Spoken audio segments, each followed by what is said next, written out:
नमस्कार मित्रांनो, संजय गांधी निराधार अनुदान योजना व इतर सर्व निराधार अनुदान योजनेतील लाभार्थ्यांसाठी महत्त्वाची अपडेट आहे, खुशखबर आहे। मित्रांनो, अनेक लाभार्थ्यांना आपले पैसे कोणत्या बँक खात्यात जमा झाले, कधी जमा झाले याविषयी माहिती मिळत नाही किंवा मेसेज येत नाही।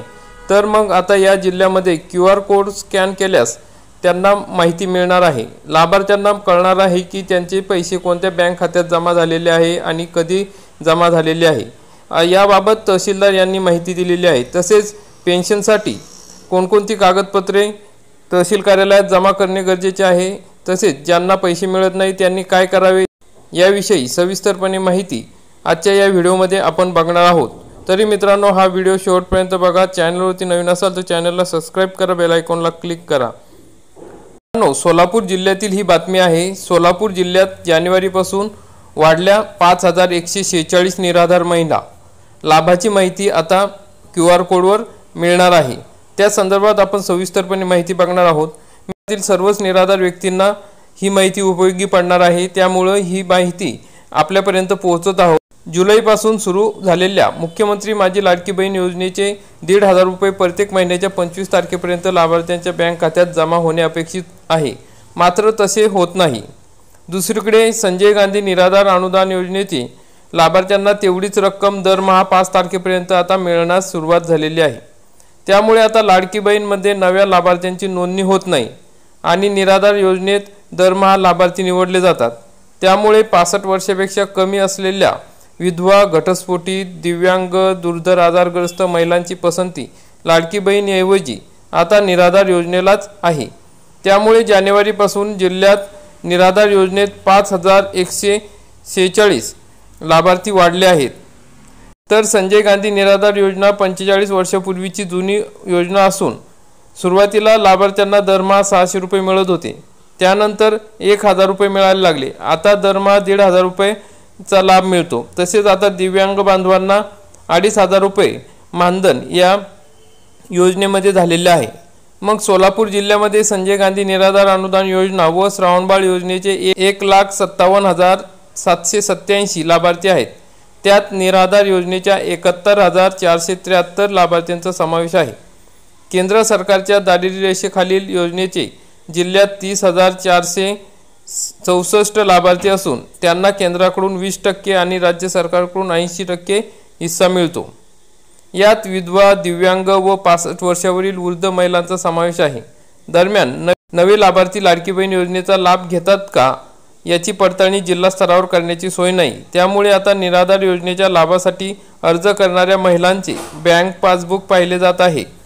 याशिवाय त्यांच्याकडून शासनाच्या कोणत्या वैयक्तिक लाभाच्या योजनेचा लाभ घेत नसल्याचे स्वयं घोषणापत्र देखील घेतले जात आहे। योजनेमध्ये जर महिलांना नवीन अर्ज करायचा असेल, निराधार योजनेचा लाभ घ्यायचा असेल तर त्या ठिकाणी पासबुकची पडताळणी केली जात आहे। तसेच त्यांच्याकडून स्वयं घोषणापत्र देखील भरून घेतले जात आहे की आम्ही वैयक्तिक लाभाच्या कोणत्याही दुसऱ्या योजनेचा लाभ घेत नाही।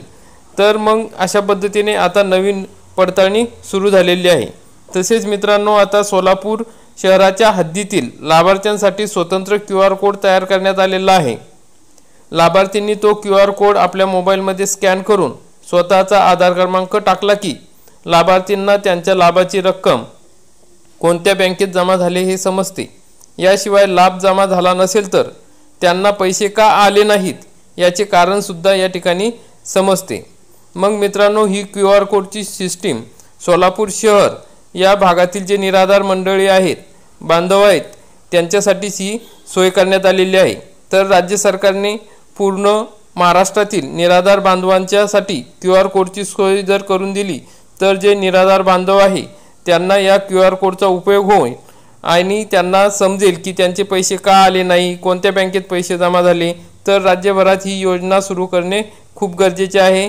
त्यामुळे अशा प्रकारची ही योजना सर्व राज्यभरात राबवणे गरजेचे आहे, कारण की QR कोड स्कॅन केल्यामुळे जर लाभार्थ्यांना लगेच माहिती मिळत असेल तर त्यांच्या सर्व शंका या ठिकाणी दूर होणार आहे आणि जे काही कागदपत्रे द्यावी लागतील किंवा इतर काही ज्या त्रुटी आहेत त्या लगेच पूर्ण करू शकणार आहेत। त्यामुळे लाभार्थी हे लाभापासून वंचित राहणार नाहीत।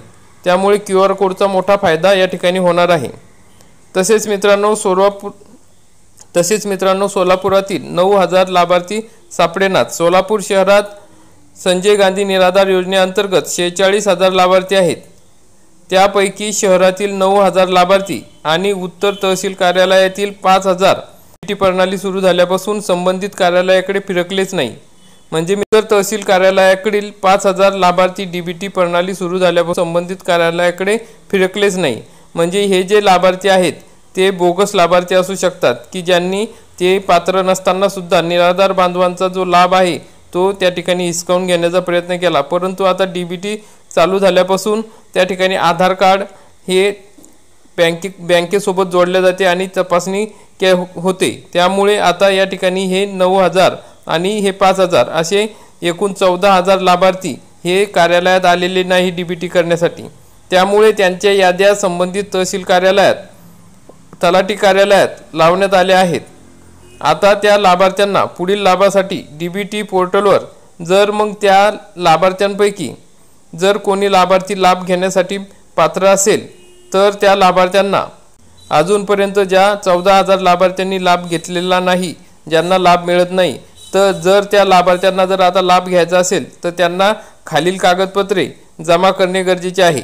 मग डीबीटी पोर्टलवर त्यांना हयातीचा दाखला, बँक पासबुक आणि आधार कार्ड, बँक खात्याशी लिंक केलेले अशी कागदपत्रे अपलोड करावी लागणार आहे। म्हणजे शासनाच्या वतीने जे डीबीटी पोर्टल सुरू झालेले आहे त्या डीबीटी पोर्टलवर त्यांना हयातीचा दाखला, बँक पासबुक आणि आधार कार्ड अशी कागदपत्रे अपलोड करावी लागणार आहेत।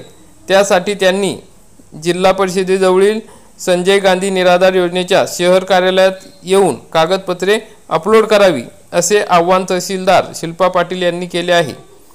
तर मित्रांनो, अशा प्रकारे तुम्हाला जर लाभ मिळत नसेल आणि अजूनपर्यंत तुम्ही डीबीटी पोर्टलवर तुमचं नाव नोंदवलं गेलेलं नसेल तर तहसील कार्यालयात तुम्ही सुद्धा हयातीचा दाखला, बँक पासबुक आणि आधार कार्ड घेऊन जायचं आहे आणि लगेच आपले जे काही कागदपत्र आहे ते डीबीटी पोर्टलला अपलोड करायचे आहे। म्हणजे तुमची जी काही योजना बंद झाली असेल तर ती पुन्हा सुरू होऊ शकते।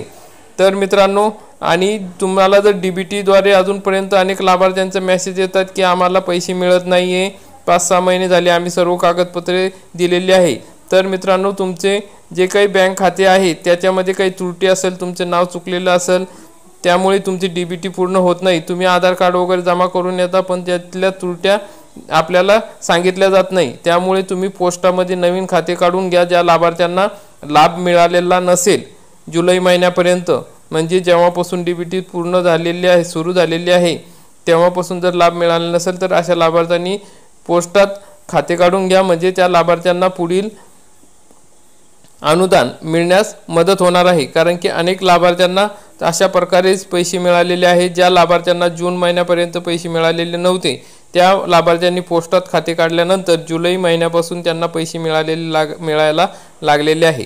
तसेच मित्रांनो, जे थकीत पैसे आहे, जे मागील पैसे आहे, त्या संदर्भात शासनाच्या वतीने कोणतीही अजूनपर्यंत सूचना आलेल्या नाही। जर त्या सूचना आल्या तर आपण त्याविषयी नक्की अपडेट देऊ। कारण की निराधार व्यक्तींना खोटी माहिती सांगून आपल्याला फसवायचे नाही। त्यामुळे मित्रांनो, ते पैसे मिळणार आहे, ते पैसे कुठेही जाणार नाही, परंतु अजूनपर्यंत कोणतीही अपडेट आलेली नाही। तर अशा प्रकारची महत्त्वाची अपडेट होती। व्हिडिओ आवडला असेल तर व्हिडिओला लाईक करा आणि जास्तीत जास्त निराधार बांधवांपर्यंत शेअर करा आणि चॅनलला सबस्क्राईब करा। म्हणजे अशीच महत्त्वाची अपडेट आपल्याला वेळोवेळी मिळत राहतील। आपण हा व्हिडिओ बघितला त्याबद्दल धन्यवाद। जय हिंद, जय महाराष्ट्र।